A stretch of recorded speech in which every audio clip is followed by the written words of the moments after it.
So when you're fishing the Duo Realis spin baits, there's a couple things you need to understand about how this bait moves and functions in the air and in the water.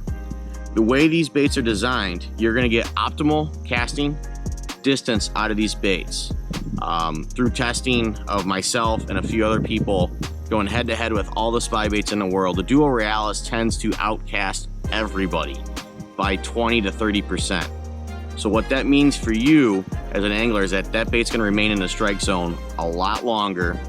So on a 100-foot cast, that's an extra 30 feet you're going to be getting out of that. So when you cast this bait out, what's going to happen when this lure hits the water is that bait is going to begin to shimmy and fall straight vertically down.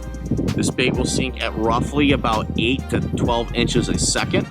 I generally count it as a foot per second. That way I am staying above the fish and where they're actively feeding, because smallmouth, any predator generally feeds up. So I want to stay above them. It's important that I point my rod at the bait. I begin my retrieve. I do a couple quick turns, pick up any slack that has been developed in there from wind or just in general in the casting, and then I slow down. What you're trying to do is retrieve at a nice, even-keeled pace. This bait should not rise or fall for about 3/4 of the retrieve. It should trace the depth of where you stop the counting down. So it's important that you maintain a nice, steady retrieve. And honestly, getting down the retrieval speed is by far the hardest thing to do when spy baiting.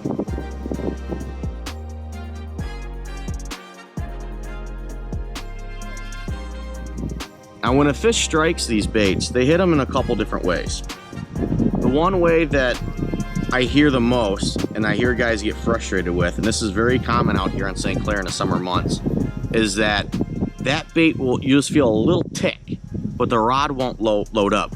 One trick that I have found to help me with that is I let the bait die just for a split second. A lot of times what is happening is there'll be a few fish together and they're busting bait fish. And a lot of times when smallmouth bust bait fish, the first one through is just going through to stun the minnows, and they're working together to feed. And then the second one, or that particular one, will swim back around and hit that bait on the fall. And that split second is all that's required from when you feel that tick for that fish to turn around or another fish to come up and take it. Another way that you generally will feel a strike is you'll just feel weight. Kind of like when you're fishing a crankbait and it just loads up, you feel pressure, it's just there all of a sudden, but you didn't feel any bone jarring hit like you would, say, when you're throwing a spinner bait or something that's moving at a really quick pace. When you go to set the hook on these, it's important to remember that you don't want to overdo the hook set. When you set the hook on these baits, you don't want to be too firm with it. It's similar to fishing a square bill that loads up really good when you get hit really good, or fishing a Carolina rig with a little more force. Just a nice, deliberate sweep back, and you should be good to go.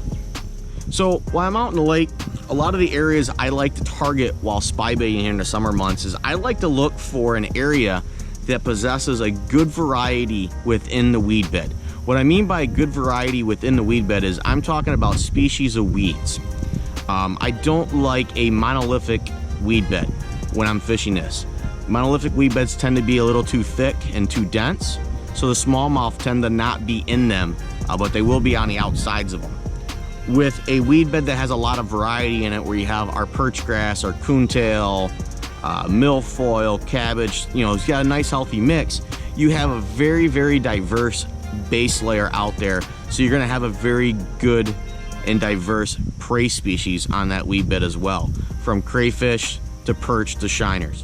And what this does is it helps locate smallmouth around those weed beds and allows them to feed on multiple things at different times of the day in their different moods, and it holds those fish there longer. One thing that improves these weed beds even further is if there is some boulders or some rock that are located in and around it. Or if you're fortunate enough to locate some of the sunken barges out here that had rocks for ballast, you'll have some wood and rock together. Those are some phenomenal locations when you can find them for these summertime smallmouth out here on St. Clair. And these spots will be even all the way out to like 22 feet of water. So don't just look that first 1 or 2 miles from shore. Get out offshore, get in that 16, 18 foot of water, and you can locate some absolute giants on this bait.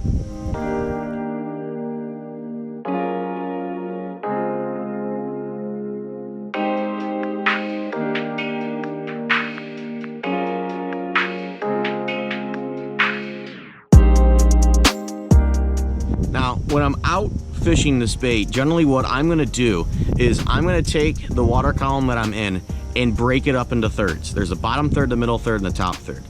Where I'm gonna fish this bait is gonna be at the very top of the middle third is where I'm gonna start my retrieves and my countdown process. So if I'm in, say, 10, 12 feet of water, I'm gonna look at it and go, okay, the top 4 feet, I'm probably not gonna get too many bites. The middle 4 feet, that's my sweet spot. The bottom 4, that's probably where all the weeds are gonna be residing. So I wanna stay up out of the weeds, but just above them.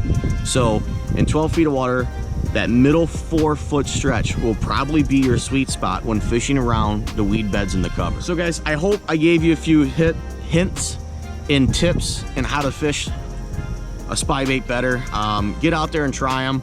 Doesn't matter what brand it is, doesn't have to be dual, it could be a Storm, an Evergreen, Mega Bass, Lucky Craft, doesn't matter what it is. I have my favorite, it's definitely the Duo. I do fish some of the other brands every now and again in certain situations, but these just, the casting accuracy is better, the distance is better, and I really have fallen in love with the spin bait from Duo. So if you have any other questions, go ahead and hit me up down in the comment section, hit me up on Facebook or in the store. I'll be happy to answer them for you guys and do my best to help you catch fish spy baiting.